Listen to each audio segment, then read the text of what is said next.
Tout qui s'est passé, j'ai vu deux hommes, je vous dis, deux êtres. Ils n'avaient pas de bras? Je ne vois pas les bras, je ne fais pas attention aux bras. Marius de Ville, de l'homme qui prétend avoir... Celui qui passait aux actualités régionales, bon, c'était une vedette. Hein. C'est alors qu'un rayon vert a paralysé le témoin. Ma soucoupe est partie à la verticale, comme une boule de feu, vous savez. C'est pas crédible, mais c'est possible. Et pour moi, le fond de l'histoire, c'est le béton. Monsieur Deville est chez lui, le soir, en train de lire, lorsque son chien aboie violemment. Kiki, tu vas fermer ta gueule? Il prend une torche et sort.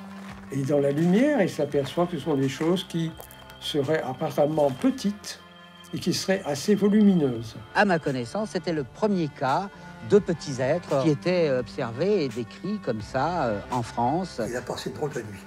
C'était une nuit un peu d'enfer. Il y avait des voitures dans la pâture, c'était des voitures de police, des voitures de presse. Il y avait une marée humaine qui était là.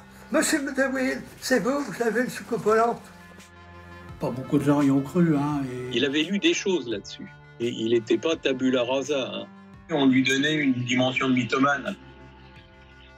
Le brigadier de police, pour lui, l'affaire était sérieuse. Monsieur Deville racontait toujours la même chose. Et la soucoupe volante que les autorités françaises ont capturée, vous savez où elle se trouve? Il y a toujours un mystère de Will.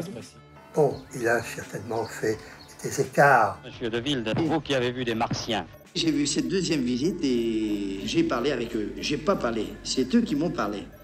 Il était question qu'on fasse une tournée avec le bouquin Ne résistez pas aux extraterrestres.